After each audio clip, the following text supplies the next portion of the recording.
الحمد لله رب العالمين والعاقبة للمتقين والصلاة والسلام على سيد الأنبياء والمرسلين وعلى آله وأهل بيته وأصحابه وذرياته أجمعين أما بعد فأعوذ بالله من الشيطان الرجيم بسم الله الرحمن الرحيم ألم تر كيف فعل ربك بأصحاب الفيل سبحان اللہ سبحان اللہ. ألم يجعل كيدهم في تضليل وأرسل عليهم طيرا أبابيل ترميهم بحجارات من سجيل فجعلهم كعصف مأكول. بسم الله الرحمن الرحيم لإلاف قريش إلافهم رحلة الشتاء والصيف فليعبدوا رب هذا البيت الذي أطعمهم من جوع وآمنهم من خوف. صدق الله العلي العظيم وبلغنا رسوله النبي الأمين الكريم ونحن على ذلك من الشاهدين والشاكرين والحمد لله رب العالمين. وقال الله تبارك وتعالى في شان حبيبه الكريم إن الله وملائكته يصلون على النبي يا أيها الذين آمنوا صلوا عليه وسلموا تسليما. اللهم صل على سيدنا الصلاة والسلام عليك يا رسول الله، والكرم الصلاة والسلام عليك يا نبي الله، الصلاة والسلام عليك يا حبيب الله وعلى آلك وأصحابك يا نور الله صلی اللہ تعالی علیہ وسلم. اور ایک مرتبہ آپ میرے ساتھ پڑھ لیجئے باواز بلند، پڑھیے الصلاة والسلام علیک یا رسول اللہ، الصلاة والسلام علیک یا نبی اللہ، الصلاة والسلام علیک یا حبیب اللہ وعلى آلک واصحابک یا نور اللہ صلی اللہ تعالی علیہ وسلم. ممبر شریف پر جلوہ فراز جملہ علماء ذوی الاحترام، صدر اجلاس، نقیب اجلاس، شورائے کرام، ائمہ مساجد اور جملہ معزز سامعین و حاضرین، عزیز بچوں، السلام علیکم ورحمۃ اللہ تعالی وبرکاتہ. وعلیکم السلام ورحمۃ اللہ. اور معزز خواتین اسلامیہ پر بھی سلام و رحمت.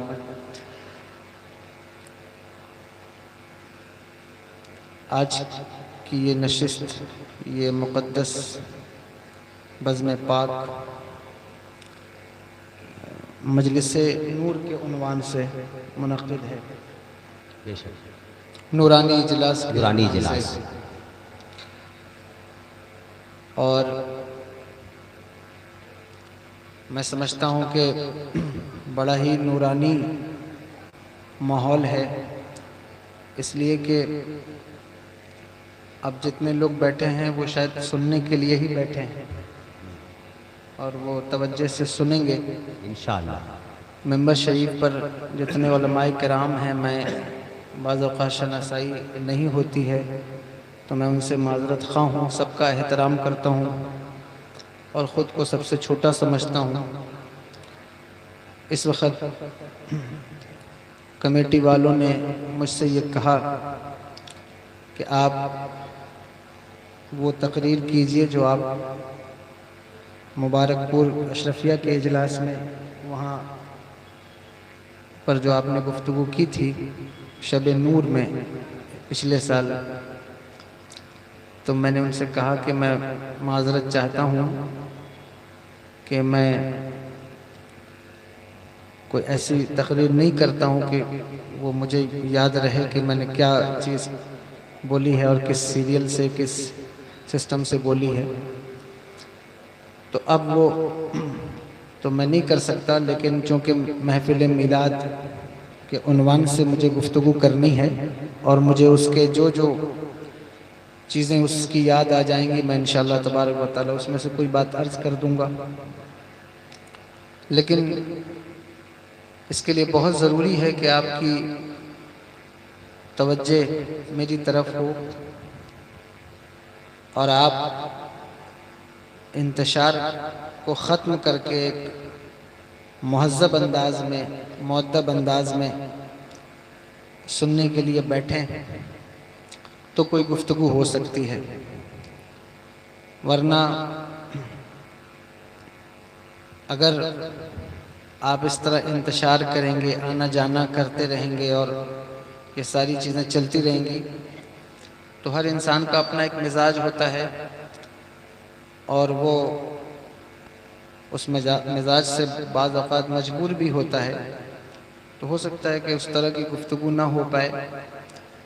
اس لیے میں آپ سے گزارش کر سکتا ہوں، خواہ چند ہی لوگ سننے والے ہوں لیکن وہ میری طرف ان کی توجہ ہو، بے شک تاکہ میں بولنے میں آسانی محسوس کروں اور مجھے لگے کہ آپ میری بات کو سمجھ رہے ہیں اور اس کو محسوس کر رہے ہیں۔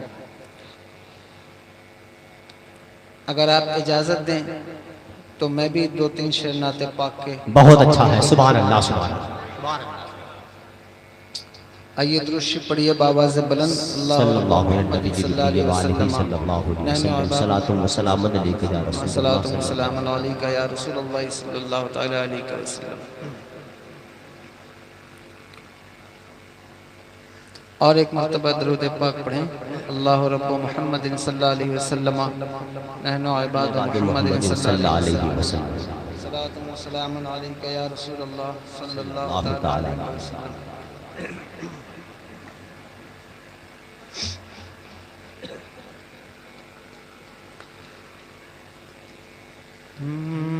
بہر دیدار مشتاق ہے ہر نظر،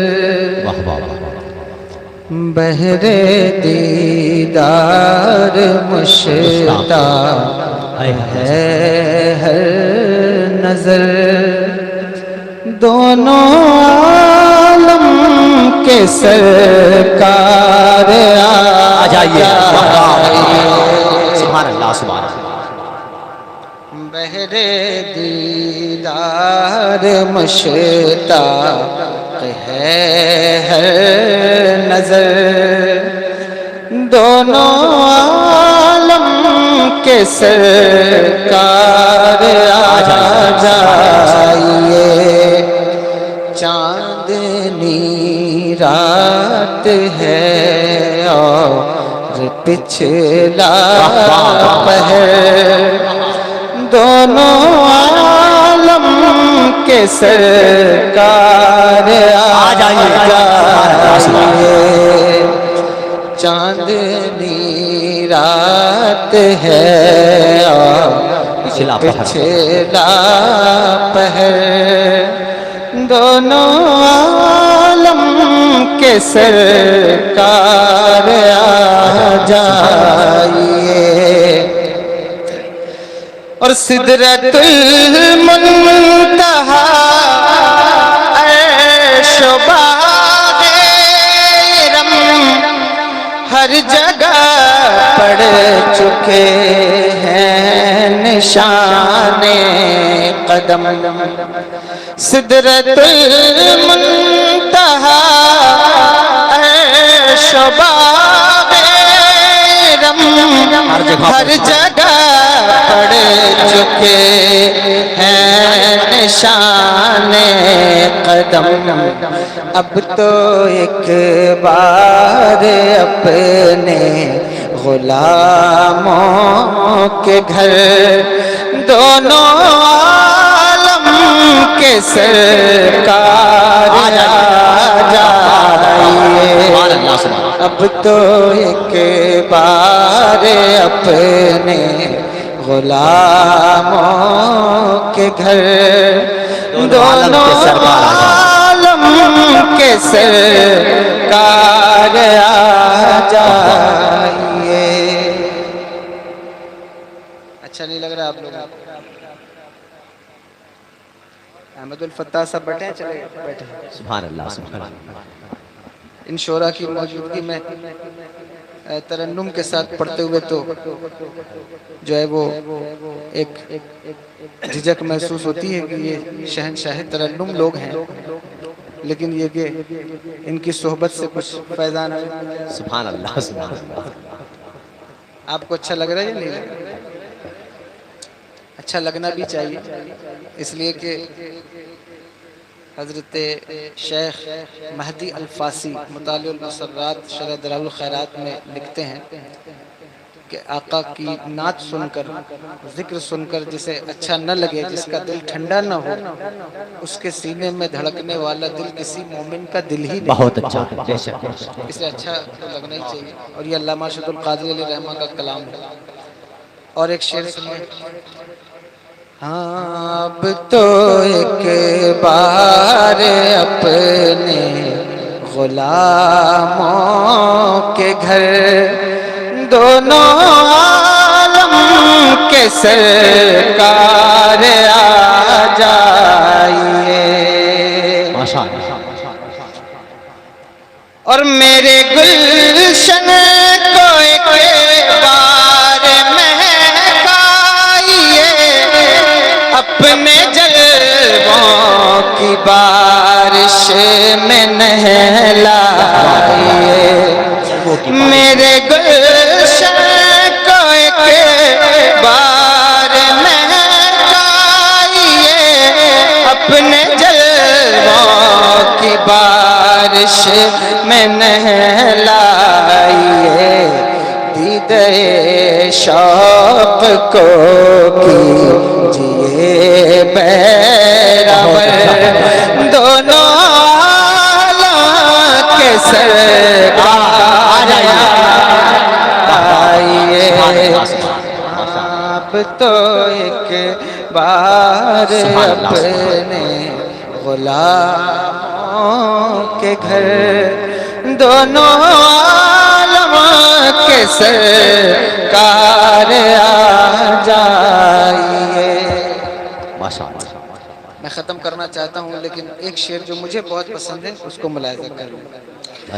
آخری وقت ہے ایک بیمار کا، دل مچلنے لگا شوق دیدار کا، آخری وقت ہے ایک بیمار کا، دل مچلنے لگا شوق دیدار کا، بجھ نہ جائے کہیں یہ چراغ سحر، دونوں عالم کے سرکار آ جائیے، اب تو ایک بار اپنے غلاموں کے گھر دونوں عالم کے سرکار آ جائیے۔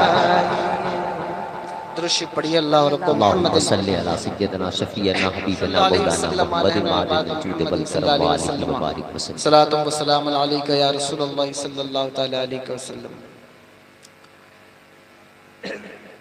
تمہید کا وقت نہیں ہے اور آپ کا مزاج بھی نہیں ہے، اس لیے میں ڈائریکٹلی اپنی گفتگو شروع کرنا چاہتا ہوں۔ ماشاءاللہ۔ میں نے قرآن مقدس کی دو مشہور سورہ مبارکہ کی تلاوت کی ہے۔ میرا خیال ہے کہ آپ سب کو یا آپ میں سے زیادہ تر لوگوں کو یہ سورہ یاد ہوں گی، اس لیے کہ نماز میں زیادہ تر جو سورہ پڑھی جاتی ہے، عام طور پر جو لوگوں کو یاد ہوتی ہے وہ یہ ہے کہ یہ 10 سورہ مبارکہ جو اخیر کی ہیں قرآن کی، وہ زیادہ تر لوگوں کو یاد رہتی ہیں، اور خواتین کو بھی، عورتوں کو بھی، اور قرآن جتنا یاد ہو، لیکن یہ جو سورہ مبارکہ ہے جس کو آپ اپنی زبان میں سورہ علم ترا کہتے ہیں، تو وہ آپ کو زیادہ تر یاد ہوتی ہے۔ یاد رہتی ہے یا نہیں یاد رہتی؟ رہتی ہے۔ جہاں مساجد میں کوئی حافظ موجود نہیں ہے کہ وہ رمضان شریف میں قرآن سنا سکے، تو ان جگہوں پر بھی جو امام صاحب ہوتے ہیں وہ زیادہ تر اس سورہ کو 2 مرتبہ یعنی ریپیٹیشن کے ساتھ تراویح مکمل کراتے ہیں، تو اس میں یہاں سے وہ شروع کرتے ہیں۔ تو وہ 2 سورہ مبارکہ میں نے پڑھی ہے. اس کو پڑھنے کا مقصد یہ ہے کہ کچھ میلاد مصطفیٰ صلی اللہ تعالیٰ علیہ وسلم کی ہسٹری سے آپ کو آگہی حاصل ہو جائے. حالانکہ آپ محمد آباد میں رہتے ہیں. میرے اساتذہ کی لمبی فہرست ہے الحمدللہ. اس میں زیادہ تر میرے اساتذہ کا تعلق آپ کے اعظم گڑھ اور محمد آباد تو میں نہیں کہہ سکتا لیکن گھوسی اور اس کے قرب و جوار سے ہے. تو آپ کے بارے میں یہ حسن ظن رکھتا ہوں کہ آپ ایک سمجھدار قوم ہیں اور ٹھیک ٹھاک لوگ ہیں جو باتوں کو سننا اور سمجھنا جانتے ہیں. اگر تو میں یہ محسوس کرتا کہ نہیں آپ کو خطاب سننا نہیں آتا تو الحمدللہ میں سنانا بھی اللہ کے فضل سے جانتا ہوں. لیکن میں یہ محسوس کرتا ہوں کہ آپ سننا جانتے ہیں. بے شک بے شک. تو جو سننا جانتا ہو اس کی ذمہ داری ہوتی ہے کہ وہ توجہ سے سنے بے شک اور اس کو زبردستی نہ سنانا پڑے. یہ 2 سورہ مبارکہ جو میں نے پڑھی ہے، ممکن ہے آپ نے یہ سوچ لیا ہو کہ بہت لمبی تقریر ہوگی، صاحب 2 سورہ پڑھ دی ہیں.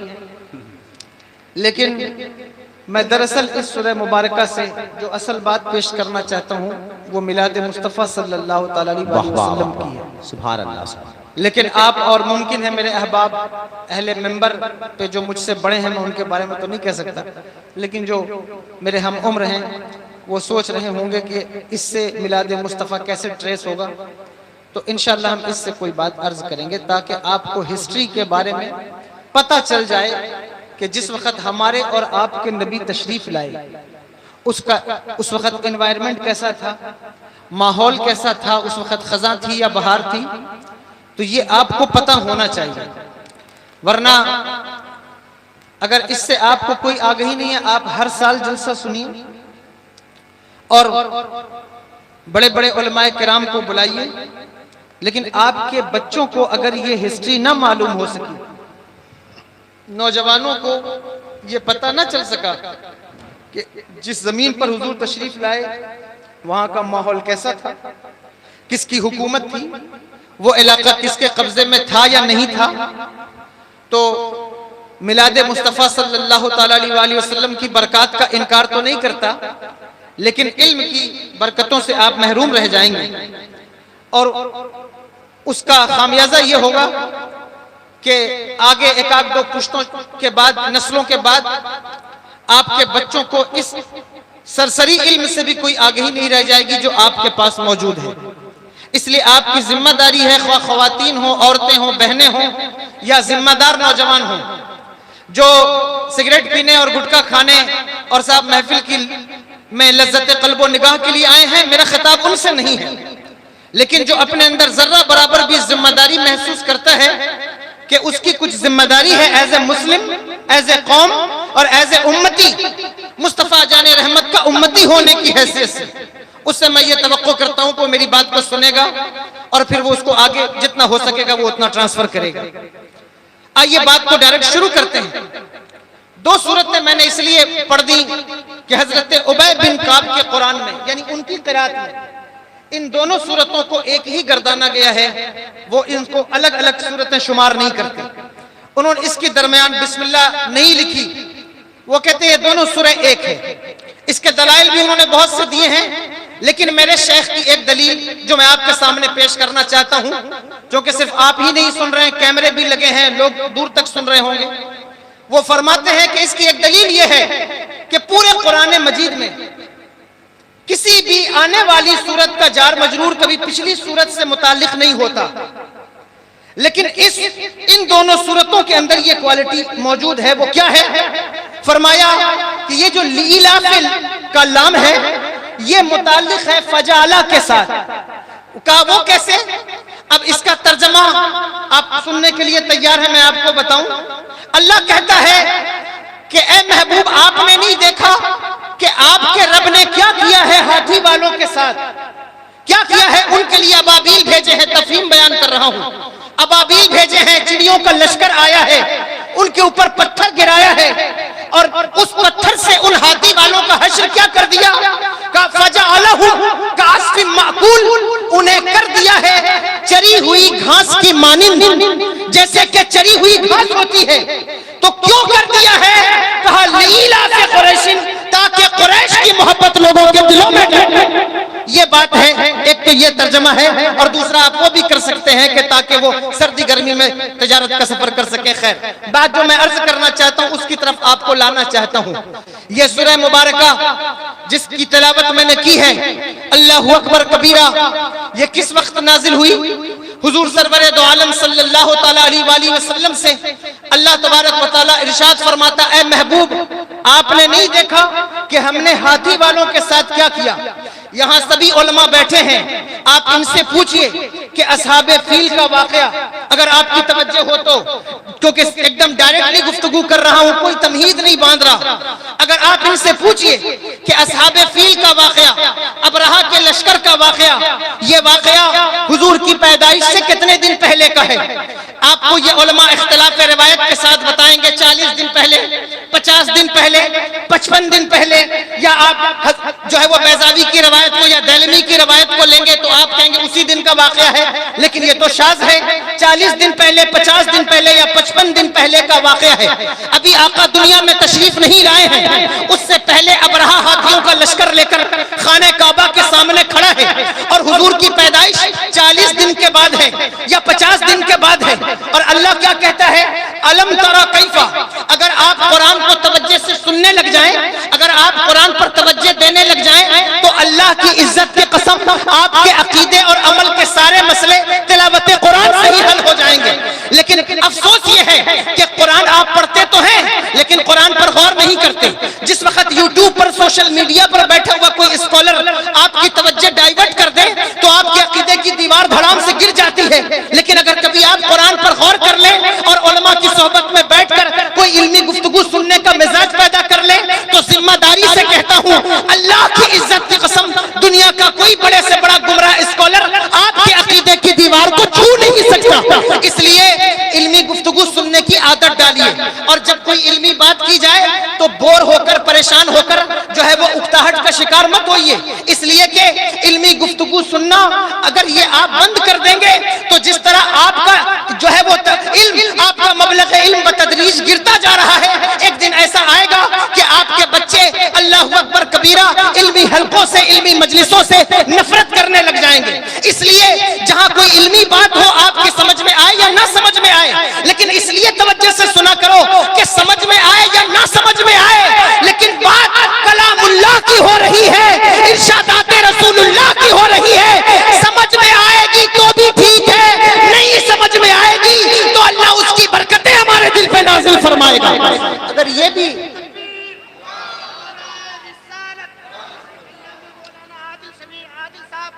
اگر آپ یہ توجہ کر کے بھی چونکہ اچھی چیزوں کو سننے کی عادت ڈالنا ہوتا ہے، بری چیزوں کی عادت ڈالنی نہیں پڑتی، وہ خود بخود لگ جاتی ہے۔ آپ کی جو عادت ہے نا چائے خانوں پر بیٹھنے کی، آپ کی جو عادت ہے اللہ اکبر، اگر غیبت کرنے کی، برائی کرنے کی، اگر کسی کی عادت ہے جوئے کے اڈوں پر بیٹھنے کی، یہ عادت اس نے لگائی نہیں ہے، یہ اس کو شوق نہیں تھا کہ یہ عادت لگ جائے، دراصل یہ عادت خود بخود لگ جاتی ہے۔ اچھی عادت کے لیے کوشش، محنت، جدوجہد کرنا ہوتا ہے۔ ایک بہت بڑا اسکالر ہے، موٹیویشنل اسپیکر ہے، اس کی ایک بات میں سنتا تھا، اس نے کہا کہ صاحب اگر آپ چڑھان پر چڑھنا چاہتے ہیں نا تو آپ کو ایکسلریٹ کرنا ہوتا ہے اپنی گاڑی کو، تو گاڑی اوپر چڑھتی ہے، پیچھے آنے کے لیے بیک گیئر نہیں ڈالنا پڑتا، بس ایکسلریٹر لینا چھوڑ دو، خود بخود پیچھے آ جاؤ گے۔ اس نے کہا کہ اگر عالم بننے کے لیے، اسکالر بننے کے لیے، پڑھا لکھا بننے کے لیے مدرسے ہیں، کالج ہیں، یونیورسٹیاں ہیں، تو جاہل خود بخود جاہل رہ جاؤ گے۔ اس کی اس بات کو سن کر میں نے یہ بات اخذ کی کہ اچھی محفلوں میں بیٹھنے کی عادت ڈالنی پڑتی ہے، بری محفلوں کی عادت نہیں ڈالنی۔ اچھی محفلوں میں بیٹھنا بند کر دو، خود بخود جوئے کے اڈوں کے عادی بن جاؤ گے، خود بخود شراب کے اڈوں کے عادی بن جاؤ گے۔ اور اسی طرح جنت میں جانے کے لیے ایفرٹ کرنے ہوتے ہیں، محنت کرنی ہوتی ہے۔ جانے کے لیے محنت نہیں کرنا، بس جنت میں جانے کی کوشش، خود بخود جہنم میں ڈھکیل دیے جاؤ گے۔ اس لیے جب کوئی بات کی جائے نا تو اس کو ہلکے میں لے کر آپ یہ نہ سمجھے کہ بس یہ خطیبوں کا پیشہ ہے یہ آئے اور گئے، صاحب ہمیں کیا مطلب یہ اپنی بات کر کے چلے جائیں گے۔ مومن کے بارے میں حسن ظن رکھا کرو۔ ہر خطیب، ہر ممبر پر بیٹھنے والا، کرسی پر بیٹھنے والا جو ہے وہ اس کا خطابت اس کا پیشہ نہیں ہوتا۔ بعض ایسے بھی ہوتے ہیں جو مصطفیٰ جان رحمت کے دین کا درد لے کے تمہارے سامنے بیٹھتے ہیں، اور اللہ اکبر کبیرہ اگر ان کی باتوں کو آپ رائگاں کر دیں اور ان کی باتوں کو آپ برباد کر دیں تو پھر آپ بتائیے کہ ان کا دل ٹوٹے گا یا نہیں ٹوٹے گا؟ اس لیے آپ توجہ سے اس بات کو سنیے جو بات میں کہنا چاہتا ہوں۔ علمی بات ہو تو بھی آپ کو توجہ سے سننا چاہیے۔ دیکھیے بہت بڑا نام ہے امام سبوی، یہ علماء بیٹھے ہیں بتائیں گے، نحو کے اندر نام ہے نا، بہت بڑا نام ہے۔ جب ان کا انتقال ہوا ان کو کسی بزرگ نے خواب میں دیکھا، دیکھ کر پوچھا کہ آپ کے ساتھ اللہ نے کیا کیا؟ انہوں نے کہا اللہ نے مجھے معاف کر دیا۔ کہا کیوں معاف کر دیا؟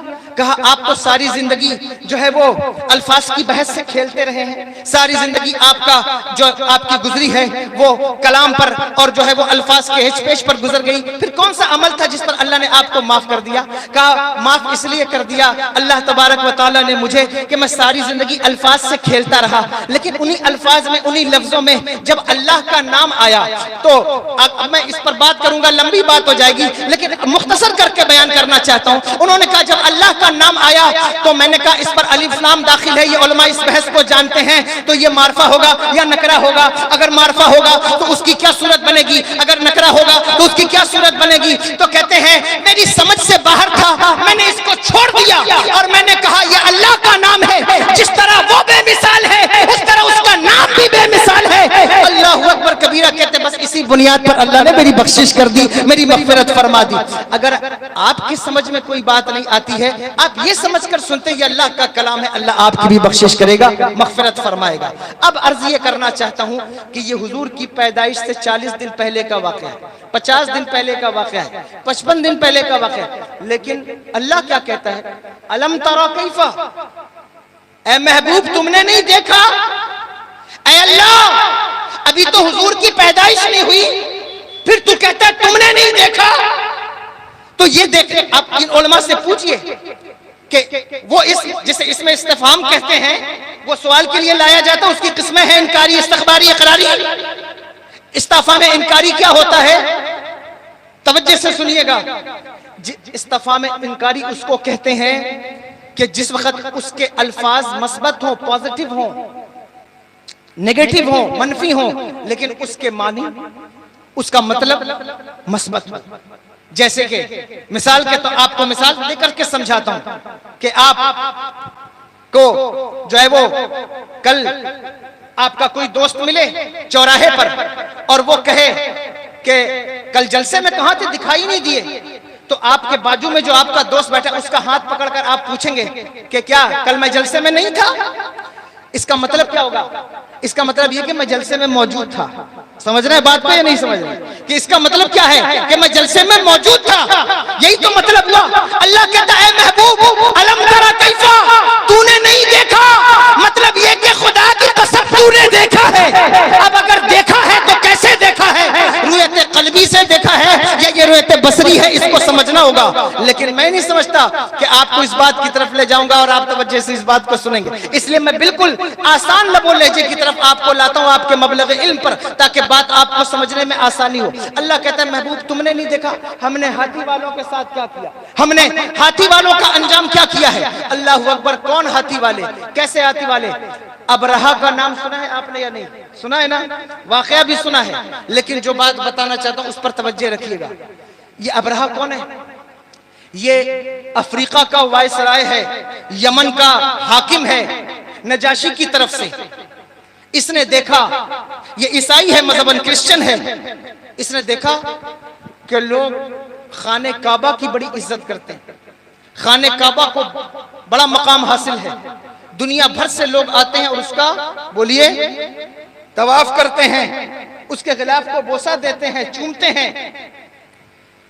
اس کے دل میں حسد پیدا ہوا کہ آخر یہ خانہ کعبہ کی اتنی عزت کیوں ہے، خانہ کعبہ کا اتنا مقام کیوں ہے، خانہ کعبہ کا اتنا مرتبہ کیوں ہے؟ اس کے دل میں حسد پیدا ہو گیا، اس کے دل میں جلن پیدا ہوئی، اور اس نے کہا کہ اس کعبے کی طرح ایک گھر میں بھی بناؤں گا، ایک میں بھی گھر بناؤں گا یمن کی سرزمین پر، تاکہ اپنے لوگوں کو وہاں جانے سے روک سکوں اور کعبے سے ہٹا کر لوگوں کو اس گھر کی طرف متوجہ کر سکوں۔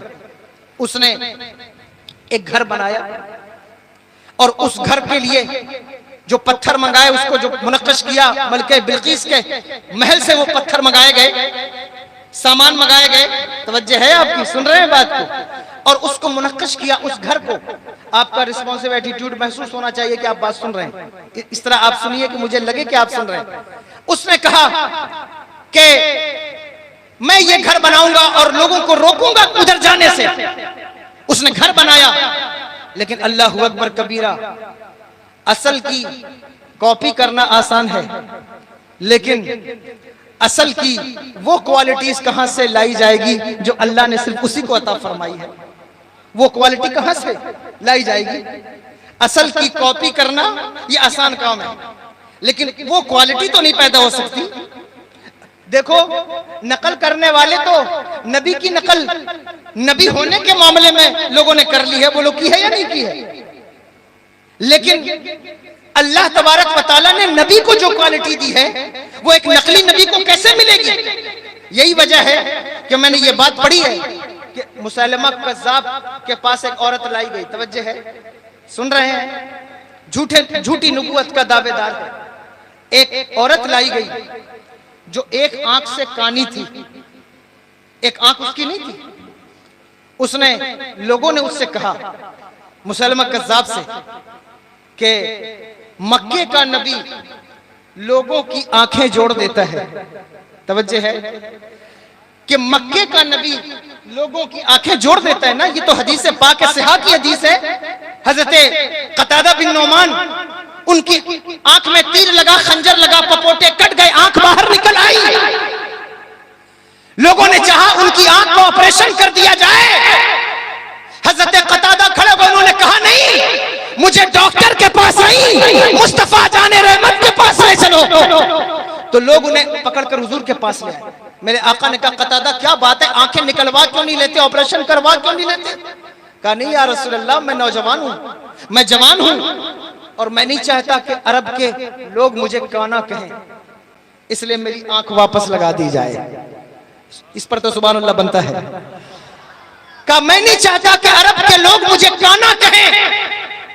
تو میرے آقا نے یہ نہیں کہا کہ یہ تو میری فیلڈ نہیں ہے، یہ میرا پریسکرائب ایریا نہیں ہے، بلکہ آقا نے اپنا لعاب دہن نکالا اور حضرت قتادہ بن نعمان کی آنکھ پر لگایا اور اسے اندر ڈھکیل دیا۔ شارعین لکھتے ہیں کہ حضرت قتادہ بن نعمان جب گلیوں سے چلتے تو لوگ انہیں دیکھ کر کہتے ہیں، قتادہ تیری داہنی آنکھ سے زیادہ تیری بائیں آنکھ خوبصورت ہے۔ وہ کہتے کیوں نہ خوبصورت ہو، داہنی آنکھ تو فرشتوں نے لگائی ہے، لیکن بائیں آنکھ اللہ اکبر مصطفیٰ جان رحمت نے لگائی، اس لیے میری بائیں آنکھ زیادہ خوب۔ وہ کہتے خود کہتے ہیں کہ مجھے داہنی آنکھ سے زیادہ مجھے بائیں آنکھ سے دکھائی دیتا ہے۔ آپ مجھے بتائیں، اب وہ اس نے نبوت کا دعویٰ کیا تھا، اس کے پاس وہ عورت لے کر آگے جو کانی تھی، اس نے کہا کہ مکے کا نبی لوگوں کو آنکھ دیتا ہے، تو بھی نبی ہے، تو نے نبوت کا دعویٰ کیا ہے، تو اس کی آنکھ کا علاج کر۔ اب اس جگہ وہ پھنس گیا، توجہ ہے یا نہیں؟ اب وہ پھنسا، کیونکہ دعویٰ کرنا آسان کام ہے، لیکن جس وقت دعوے پہ دلیل مانگی جائے پھر یہ مشکل کام ہوتا ہے۔ دعویٰ جس کا جی میں آئے بڑے بڑے دعوے کرتے رہو، ممبر پر دعوے کرو، ممبر پر، محراب پر، مسجد پر خوب دعویٰ کرو، لیکن دراصل بات یہ ہے کہ دعوے کے بعد جب دلیل مانگی جائے اس وقت پتہ چلتا ہے مدعی کی اوقات کیا ہے۔ نمرود نے دعویٰ کیا تھا نا، کیا دعویٰ کیا؟ خدائی کا، کہ میں خدا ہوں۔ حضرت ابراہیم علیہ السلام نے اس سے دلیل مانگی یا نہیں؟ توجہ ہے آپ کی یا نہیں؟ میں جو بات بیان کرنا چاہتا ہوں واقعی کہہ رہا ہوں، میں بالکل اس سے کر رہا ہوں آپ کا مبلغ علم دیکھ کر، یا میں دیکھ رہا ہوں کہ آپ شاید متحمل نہیں ہیں، اس لیے میں اس کو بالکل بائی پاس کر رہا ہوں، لیکن توجہ چاہتا ہوں کہ کام کی بات ہی آپ سے کروں، کوئی غیر ضروری بات نہ کروں۔ توجہ کیجئے، دعویٰ کیا اس نے خدائی کا، لیکن جب اللہ کا نبی اس کے سامنے کھڑا ہوا اور کہا کہ خدائی کا دعویٰ کیا ہے تو نے، تو دلیل پیش کر۔ کہا کیا دلیل؟ کہا میرا خدا وہ ہے جو مردوں کو زندگی دیتا ہے، زندوں کو موت دیتا ہے، اگر تو بھی خدا ہے تو یہ کام کر کے دکھا۔ اس نے ایک ایسا پرائمری درجے کا کام کیا، اس نے ایک قیدی کو بلایا، آپ نے واقعہ سن رکھا ہے لیکن جس بات کی طرف آپ کو لے جانا چاہتا ہوں، اس نے ایک قیدی کو بلایا جسے سزائے موت کا آرڈر تھا، اور کہا میں نے اس کو آزاد کر دیا، ایک بے گناہ کو پکڑا اور اس کو موت کی سزا دکھا، دیکھو وہی کام میں نے کر دیا کہ زندگی دے دی مرنے والے کو اور جو ہے وہ زندگی والے کو موت دے دی۔ حضرت ابراہیم علیہ السلام نے کہا رے یہ تو ابھی دماغی طور پر نابالغ ہے، تو اس وقت انہوں نے ایک بات پیش کی اور کہا اچھا تو مردوں کو زندگی دیتا ہے، زندوں کو مردہ کرتا ہے، میرا خدا وہ ہے جو سورج کو پورب سے نکالتا ہے پچھم میں ڈبو دیتا ہے، اگر تو بھی خدا ہے تو سورج کو پچھم سے نکال کر دکھا۔ زندہ باد زندہ باد۔ اب پتہ چلے گا کہ دعویٰ کرنا آسان ہے لیکن اس پر دلیل لانا مشکل کام۔ بہت اچھا ہے ماشاءاللہ۔ اور یاد رکھنا محمد آباد والوں، جاہل کی سب سے بڑی پہچان یہ ہے کہ جب وہ اپنے دعوے پر دلیل نہ پیش کر سکے تو وہ کہتا ہے اسے مارو۔ یہ جاہلوں کا آج کا طریقہ نہیں، جاہلوں کے باپ ابو جہل کا طریقہ ہے کہ جب دعویٰ کر دیا جائے لیکن دلیل کوئی نہ موجود ہو اور بات سے زبان سے دلائل سے گفتگو نہ کی جا سکے، اس وقت جاہلوں کا طبقہ وہ ہے جو مارنے مرنے پر اتارو، اسے مارو ختم کرو، کیونکہ اب بات تو دلیل سے ہو نہیں سکتی، اس لیے ان کو مارو ختم کرو۔ لیکن یاد رکھنا یہ بات اپنے ذہن میں، یہ جہالت ہے، اس لیے ہمیشہ نقلی اور اصلی کو پہچاننے کی کوشش کرو کہ نقل کیا ہے اور اصل کیا ہے، بہت اچھا ہے، اصلی کیا ہے اور نقلی کیا ہے، اس بات کو پہچاننے کی کوشش۔ اگر نقلی اور اصلی کو پہچاننے کے بعد بھی آپ اصل کی طرف متوجہ نہیں ہوتے ہیں تو یہ بات یاد رکھنا کہ یہ عرب کے جاہلوں کا طریقہ تھا کہ وہ حق اور ناحق میں پہچان کرنے کے بعد بھی اپنی انانیت کی بنیاد پر، اپنے تکبر کی بنیاد پر، اپنی سرداری کی بنیاد پر، اپنی چودھریائی کی بنیاد پر وہ حق کو تسلیم نہیں کرتے۔ یہ جاہلوں کا طریقہ ہے، مسلمانوں کا طریقہ نہیں۔ ابو جہل ساری زندگی ایمان نہیں لا سکا، اس کی وجہ علماء بیان کرتے ہیں کہ جو وجوہات ہیں اور بھی ہیں، لیکن فرمایا جو سب سے بڑی وجہ ہے وہ اس کی سرداری ہے، اس کا مہتوانہ ہے، اس کی چودھری ہونے کا جو پد ہے وہ اس کو اسلام نہیں اس نے لانے دیا۔ اگر آپ بھی کسی قوم کے چودھری ہیں، مہتو ہیں، پردھان ہیں یا کوئی سرپنچ ہیں، پارشد ہیں تو اس بات کا خیال کرو کہ جس وقت ابو جہل کہتا تھا کہ میں جانتا ہوں یہ دین حق ہے، میں جانتا ہوں یہ دین سچا ہے، اس سے کہا پھر ایمان کیوں نہیں لاتا؟ کہا اگر ایمان لاؤں گا تو پھر سرداری کیسے بچے گی؟ ایمان لاؤں گا تو عزت کا کیا بنے گا؟ اے مسلمانوں، اگر تم کسی معاملے پر، کسی مسئلے پر حکم ہو، کوئی گاؤں کے مہتو ہو، چودھری ہو، پارشد ہو، میں تمہاری نیت پر شک نہیں کرتا، لیکن کوئی فیصلہ تمہاری عدالت میں پیش ہو، کوئی مسئلہ تمہارے سامنے پیش ہو تو اپنی عزت کو سامنے رکھ کر فیصلے نہ کیا کرو، بلکہ مصطفیٰ جان رحمت کے دین کو سامنے رکھ کر فیصلے کیا کرو، اس لیے کہ مہتوانہ اور چودھری کو بچانا یہ ابو جہل کا طریقہ ہے، دین کے لیے زندگی کو قربان کرنا یہ ابو بکر صدیق کا طریقہ ہے۔ زندہ باد زندہ باد زندہ باد، سبحان اللہ۔ اس لیے اس روش کو اختیار نہ کرنا، اصل اور نقل سامنے آئے تو جو اصل ہے اس کو قبول کرو، بہت اچھا، اس کو مانو۔ دعویٰ کرنا آسان لیکن اس پر دلیل لانا مشکل کام ہے۔ اب ایک انسان کھڑا ہوا نا جس نے دعویٰ کیا کہ صاحب حضرت امیر معاویہ معاذ اللہ رب العالمین منافق ہیں، صحابی نہیں ہیں، یہ دعویٰ کیا۔ ابھی حال فی الحال میں آپ نے مناظرہ دیکھا ہوگا، میں صرف مثال کے لیے یہ بات عرض کر رہا ہوں، ورنہ ایسے انسان کا ذکر مجھے مقصود نہیں ہے، لیکن یہ میں اسے یہ کہہ رہا ہوں کہ دعویٰ کرنا، ڈینگے ہانکنا آسان کام ہے، اس پر دلیل لانا مشکل کام ہے۔ مسلمہ کذاب نے بھی دعویٰ کیا نبوت کا لیکن دلیل نہیں لا سکا۔ جب کہا کہ اس عورت پر دم کر تاکہ اس کی آنکھ واپس آئے، اس نے پھونکا، اس کی جو بچی ہوئی آنکھ تھی وہ بھی پھوٹ گئی۔ توجہ ہے، اس کو کہتے ہیں اہانت۔ دیکھو یہ بحث سمجھنے والی ہے۔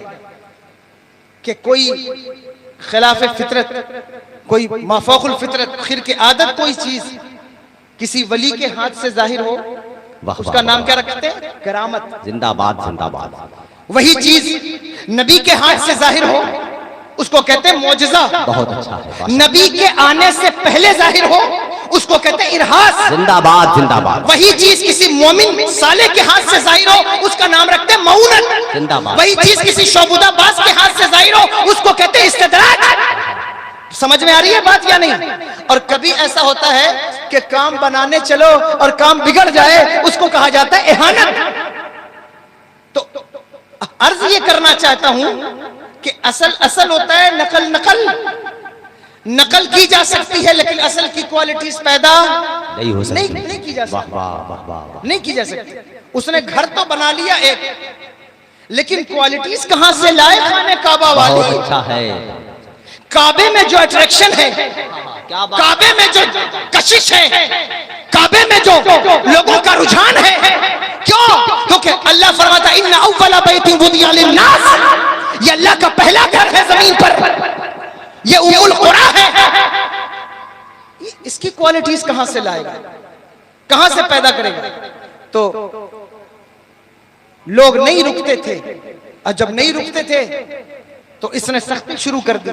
جب سختی شروع کر دی تو اہل عرب میں سے ایک شخص بنی کنانہ کا، اس نے اس گھر میں داخل ہو کر جو اس نے بنایا ہوا تھا اس میں قضاء حاجت کی اور ہتک کی، دیواروں کو لیپ دیا، اس نے سراغ لگایا، بیٹھ جاؤ بچوں بیٹھ جاؤ، اس نے سراغ لگایا تو پتہ چل گیا کہ کوئی شخص ہے جس کا تعلق کعبے کے ساتھ ہے۔ اس نے یہ کہا تو ہاتھیوں کا لشکر لے کر چلا۔ توجہ ہے، سن رہے ہیں؟ سبحان اللہ سبحان۔ ہاتھیوں کا لشکر لے کر چلا، اور بھی لشکر تھا اس کا۔ جب لے کر وہ پہنچا خانہ کعبہ کے قریب، جس وقت وہ پہنچا تو خانہ کعبہ کے پہلے، مکۃ اللہ کے پہلے جو چارہ گاہیں تھیں، اس میں عرب کے تاجروں کے، عرب کے سرداروں کے اونٹ چرتے تھے، اس پر قبضہ کر لیا۔ اور اس میں میرے آقا کے دادا حضرت عبد المطلب رضی اللہ تعالیٰ عنہ، ان کے 200 اونٹ یا 150 اونٹ یا 200 سے زائد اونٹ موجود تھے، جس پر اس نے قبضہ کر ان کو قید کر لیا۔ اور جب قید کر لیا تو لوگوں نے آ کر میرے آقا کے دادا حضرت عبد المطلب سے یہ بات پیش کی کہ آپ کے جو ہے وہ 200 اونٹوں کو ابرہہ نے قید کر لیا ہے اور وہ کعبے پر حملے کے ارادے سے آیا ہے۔ اللہ اکبر کبیرہ۔ میرے آقا کے دادا حضرت عبد المطلب، آج جب ربیع الاول، آج تو آخری تاریخ ہے اور سارا مہینہ آپ نے بیان سنا ہوگا، اور اللہ کا فضل ہے ہم نے بیان کیا بھی ہوگا علماء نے، اور آپ نے سنا بھی ہوگا۔ تو اب تو یہ آخری تاریخ ہے، لیکن جیسے ہی ربیع الاول شروع ہوتا ہے حضور کے آباء و اجداد کا ایمان ڈسکس ہونا شروع ہو جاتا ہے۔ آپ دیکھیں گے سوشل میڈیا پر، بلکہ بعض تو اب اسٹیج لگا کر حضور کے ماں باپ کا ایمان ڈسکس کرتے ہیں کہ صاحب حضور کی ماں مومنہ نہیں، حضور کے والد مومن نہیں، حضور کے دادا کے ایمان پر ڈسکشن ہوتا ہے۔ لیکن میں حیران ہوتا ہوں، اللہ اکبر کبیرہ، اللہ نے حضرت عبد المطلب حضور کے دادا کو وہ استقامت دی تھی، وہ اختیار اور وہ ان کو پاور اللہ تبارک و تعالیٰ نے عطا فرمائے تھے، وہ ان کو روب اور دبدبہ عطا فرمایا تھا کہ جس وقت وہ امامہ باندھ کر اور وہ اپنا خاندانی لباس پہن کر کسی بادشاہ کے سامنے کھڑے ہو جاتے تو وقت کے بڑے بڑے بادشاہ بھی اپنی جگہ چھوڑ دیتے۔ سبحان اللہ حضور کے دادا کا اثر تھا۔ اس کی وجہ کیا تھی؟ اس کی وجہ یہ ہے کہ میرے آقا نے ارشاد فرمایا کہ میں پاک پشتوں سے پاک رحموں میں منتقل ہوتا آیا ہوں۔ میرے آباء و اجداد میں، میری نسب میں، میرے آباء و اجداد میں کبھی بھی کوئی گمراہ نہیں گزرا، کبھی بھی کوئی بددین نہیں گزرا، کبھی بھی کوئی بے دین اور بدکردار نہیں گزرا۔ یہ میرے آقا نے ارشاد فرمایا، یہ حدیث پاک ہے، علماء بیٹھے آپ ان سے پوچھئے۔ لیکن اللہ اکبر، یہی وجہ ہے، اسی کو بیس بنا کر ہمارے علماء نے لکھا ہے کہ حضرت ابراہیم علیہ السلام کے والد کا نام آزر نہیں ہو سکتا، اس لیے کہ میرے آقا کی یہ حدیث پاک، تم اس کے رجال پر اسناد پر جتنا جی چاہے بحث کر لو، میں اس سے نہیں روکتا، لیکن یاد رکھو اللہ کی عزت کی قسم، میرے آقا کا نور پاک پشتوں سے پاک رحموں میں منتقل ہوتا آیا ہے، اور حضور کا نور کبھی کسی ایسے شخص کے اندر نہیں رہا جو کردار کے لحاظ سے اچھا نہ ہو، عقیدے کے لحاظ سے اچھا نہ ہو، ایمان کے لحاظ سے اچھا نہ جانو. اس لیے علماء تفسیر اور ائمہ حدیث کہتے ہیں کہ حضرت ابراہیم کے والد کا نام آزر نہیں بلکہ طارق ہے, اس لیے کہ وہ موحد ہیں اور وہ شرک سے پاک ہیں. سمجھ رہے ہیں میری بات کو یا نہیں؟ اب حضور کے دادا, ان کو اللہ نے کیا اختیار دیا ہے, کیا روب اور دبدبہ ہے, کیا پاور ہے, کیا خوبصورتی ہے, کیا حسن و جمال ہے. اللہ اکبر کبیرہ. انہوں نے امامہ باندھا اور اپنا خاندانی لباس پہن کر وہ چلے ابرہہ کی طرف, اور جب وہ چلے تو ابرہہ اپنے تخت پر بیٹھا ہوا تھا, لیکن عرب کے سردار کو, سردار قریش کو جس وقت اس نے دیکھا تو دیکھ کر بیٹھا نہ رہ سکا, اٹھ کر کھڑا ہو گیا. یہ خاص بات ہے, اس پر توجہ کیجئے گا. یہ مصطفیٰ جان رحمت کے خاندان کا خاصہ ہے. کچھ لوگ ایک جلسے میں پہنچا تو اسٹیج کے بعد مجھ سے کہتے تھے کہ آپ لوگ جب اسٹیج پر آتے ہیں سید زادے ہیں تو مجمع میں ایک کوہرام مچ جاتا ہے, لوگوں میں خلفشار ہلچل مچ جاتی ہے, سامنے ممبر والے بھی کھڑے, عوام بھی کھڑی, تو یہ کیوں ہوتا ہے, آپ کیوں منع نہیں کرتے؟ انہوں نے مجھ سے مؤدب انداز میں کہا, لیکن میں نے کہا کہ اللہ جانتا ہے کہ ہمارا ارادہ تو یہ نہیں کہ ہمارے آنے پر کوئی کھڑا ہو جائے, ہمارا ارادہ تو یہ نہیں کہ ہمارے آنے پہ خلفشار ہو جائے. کوشش تو یہ ہوتی ہے کہ چپکے سے ممبر پر آ جاؤں تاکہ کسی کو پتہ بھی نہ چلے. لیکن اگر کوئی سیدوں کی تعظیم میں کھڑا ہوتا ہے تو تمہیں اس بات سے پریشانی کیا ہے؟ اگر کوئی نبی کے بیٹوں کی تعظیم میں کھڑا ہو جائے تو تمہیں اس سے بے چینی کیا ہے؟ سنو, آپ منع کرتے رہو, قانون لگاتے رہو, لیکن ایک بات یاد رکھنا, مصطفیٰ جان رحمت کے خاندان کا اللہ اکبر یہ اعزاز ہے کہ ان کو دیکھ کر وقت کے بادشاہ بھی کھڑے ہوتے رہے ہیں, وقت کا امام بھی کھڑا ہوتا رہا ہے, اور قیامت تک جس کے چہرے اور جس کے بدن میں مصطفیٰ جان رحمت کے نور کی کرنیں جگمگاتی رہیں گی, زمانہ اس کا احترام کرتا رہے گا. بہت اچھا ہے. ختم ہونے والا. زندہ باد, زندہ باد, زندہ باد. سبحان اللہ, سبحان. میری بات سمجھ رہے ہیں آپ میں کیا کہنا چاہتا ہوں؟ حضرت امام زین العابدین آئے تو وقت کا بادشاہ کھڑا تھا حجر اسود کے سامنے, کسی نے راستہ نہ دیا, لیکن نبی کا لاڈلا جس وقت تشریف لایا تو گویا کہ خانہ کعبہ نے خود لوگوں سے کہا سامنے سے ہٹ جاؤ, مصطفیٰ جان رحمت کا لال آ رہا ہے, محافظ کعبہ. اللہ اکبر کبیرہ, اس کی اولاد آ رہی ہے. تو یہ اہم بات ہے, مصطفیٰ جان رحمت کے خاندان کو اللہ نے یہ مرتبہ دیا. اب وہ حضرت عبد المطلب جس وقت تشریف لائے اپنے تخت پر بیٹھا نہ رہ سکا, اٹھ کر کھڑا ہو گیا. میری بات 1 گھنٹے کو ہونے آئی اور میں نہیں کر سکا آپ سے گفتگو میں, بہت معذرت خواہ ہوں, میں عنوان پورا نہیں کر سکوں گا, لیکن چلیے جہاں تک وقت اجازت دے رہا ہے. انہوں نے کہا کہ میں نے سنا ہے کہ تو نے میرے 200 اونٹوں کو قید کر لیا ہے. اس نے کہا آپ عجب آدمی ہیں, میں بڑا متعجب ہوں کہ آپ, میں نے سوچا تھا کہ کعبے کے بارے میں کوئی بات کریں گے, کوئی ملکی سطح پر کوئی بات ہوگی, لیکن آپ کو اپنے اونٹوں کی پڑی ہوئی ہے, آپ اپنے اونٹوں کو چھڑانے آئے ہیں. حضور کے دادا کا جواب سنو, اللہ اکبر کبیرہ. وہ کہتے ہیں ابرہا, دراصل اونٹوں کا مالک میں ہوں, اس لیے میں اونٹوں کے متعلق گفتگو کر رہا ہوں. جو کعبے کا مالک ہے, جب تو کعبے کے سامنے آئے گا تو تجھے پتا لگے گا کعبے کا مالک ہوتا کیا ہے, پھر تجھے پتا چلے گا کعبے کا مالک کون ہے. بہت اچھا. یہ ایمان تھا کس کا؟ حضور کے دادا کا. جن کے ایمان پر ڈسکشن کرتے ہو, یہ ان کا ایمان. بہت اچھا ہے, زندہ باد. انہوں نے بات ہے, قسم کھائی تھی کعبے کے سامنے. پوچھئے علماء سے, تاریخ کی کتابیں اور حدیث کی کتابوں کے اندر آپ پڑھیے, البدایہ والنہایہ ہے, ابن خلدون ہے, آپ پڑھیے, دیکھیے ابن شام ہے. حضور کے دادا نے قسم کھائی تھی نہیں کہ اللہ اگر تو مجھے اولاد نرینہ دے گا, میں اپنے بیٹوں میں سے ایک بیٹے کو تیری راہ میں ذبح کروں گا. یہ کس نے کہا تھا؟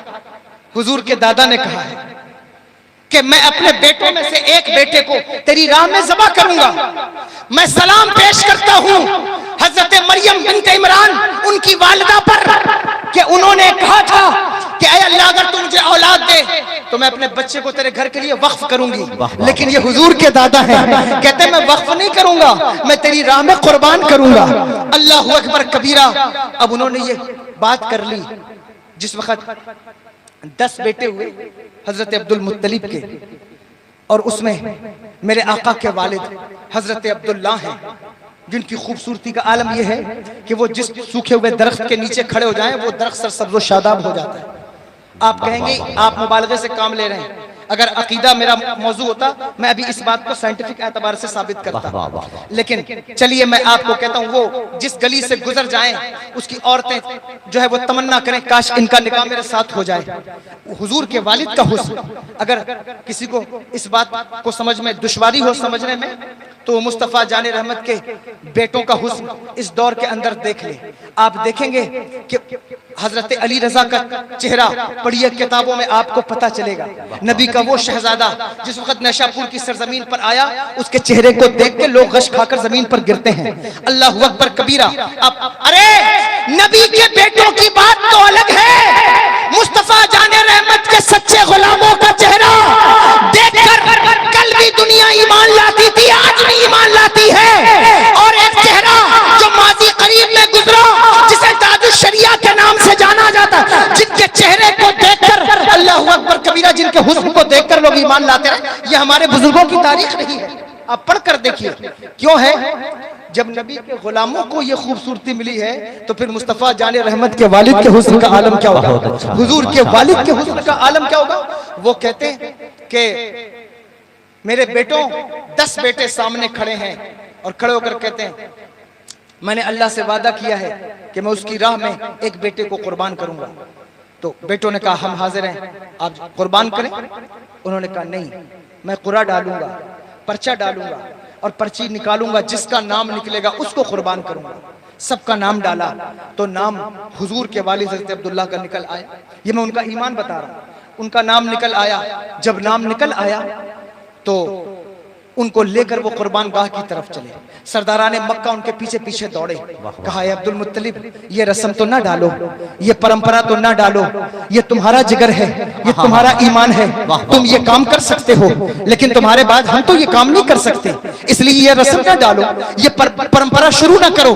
اللہ اکبر کبیرہ۔ انہوں نے کہا نہیں نہیں، میں نے اللہ سے وعدہ کیا ہے تو میں ضرور اپنی اس رسم کو، اس قسم کو پورا کروں گا۔ انہوں نے کہا نہیں نہیں، ہر چیز کا کوئی نہ کوئی توڑ ہوتا ہے، ہر چیز کا کوئی نہ کوئی بدل ہوتا ہے، ہم اس کا بھی کوئی بدل، کوئی حل اس کا تلاش کر لیں گے اس قسم کو پورا کرنے کا، تم پریشان نہ ہو۔ حضرت عبد المطلب نے انہیں 2-4 دن کا وقت دے دیا کہ تم کو میں وقت دیتا ہوں، تم کو اس کا حل پیش کرو۔ انہوں نے ان کی ضد پر، ان کے اصرار پر وہ علماء یہود کی طرف متوجہ ہوتے رہے کہ پتہ چل جائے کہ اس کا کوئی حل ہمارے پاس ہو سکتا ہے یا نہیں ہو سکتا۔ یاد رکھنا یہ بات قابل غور ہے کہ عرب کے جاہلوں کو بھی معلوم تھا کہ اگر کوئی مسئلہ پھنس جائے تو ہمیں آسمانی کتابوں کا علم رکھنے والوں کی طرف جانا چاہیے۔ بات سمجھ میں آ رہی ہے یا نہیں سمجھ میں آ رہی؟ ان کو بھی معلوم تھا کہ جن کو آسمانی کتابوں کا کوئی علم ہے، خواہ وہ ناتمام ہو خواہ وہ ادھورا ہو، لیکن ان کی طرف متوجہ ہونا چاہیے۔ یا وہ حجاز کی حرافہ کے پاس گئے جس وقت وہ خیبر میں تھی، مختلف روایتیں ہیں کہ اس کو بلایا اور اس سے کہا کہ بتاؤ اس کا حل کیا ہے۔ اس نے کہا میرا تابعی آئے گا تو میں بتاؤں گی۔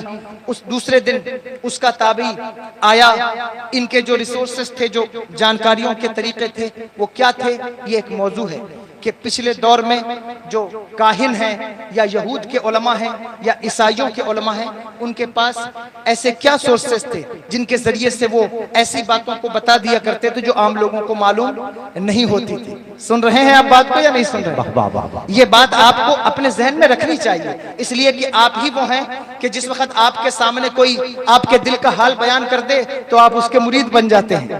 آپ ہی وہ ہیں کہ صاحب کوئی چمتکار دکھا دے تو ہماری قوم اس کے پیچھے دیوانہ وار دوڑنا شروع ہو جائے۔ ہماری ہی قوم کا یہ حال ہے کہ صاحب میں ایسے مسلمانوں کو بھی جانتا ہوں جو مسلمان ہو کر غیر مسلموں سے تعویذ لیتے ہیں کہ کاروبار اچھا چلنے لگ جائے۔ یاد رکھنا یہ بات خیال میں آئے کہ مسلمان ہو کر اگر تم کسی غیر کے سے جو ہے وہ تعویذ لیتے اور دعا کراتے ہو کہ تمہارا کاروبار ٹھیک ہو، تو یہ بات یاد رکھنا کہ تمہارے دل میں ایمان مکمل نہیں ہے۔ اس کا علاج کرو، خدا کے لیے اس کا علاج کرو۔ مسلمانوں کا طریقہ یہ نہیں ہے، مسلمانوں کا طریقہ یہ نہیں۔ مسلمان تو وہ ہوتا ہے کہ جس سرزمین پر قدم رکھ دے اس کے قدم کی برکت سے وہ زمین سے سبز و شاداب ہو جائے۔ مسلمان وہ ہوتا ہے، مسلمان وہ نہیں ہوتا جو غیروں سے دعا کراتا پھرے۔ مسلمان وہ ہوتا ہے، آپ تاریخ پڑھ کر دیکھیے آپ کو پتہ چلے گا، آپ کے آباء و اجداد کی تاریخ میں، آپ کے بزرگوں کی تاریخ میں، خواہ وہ عالم رہے ہو یا نہ رہے ہو، لیکن اللہ نے ان کو ایمان ایسا دیا ہوا تھا کہ وہ مغرب کی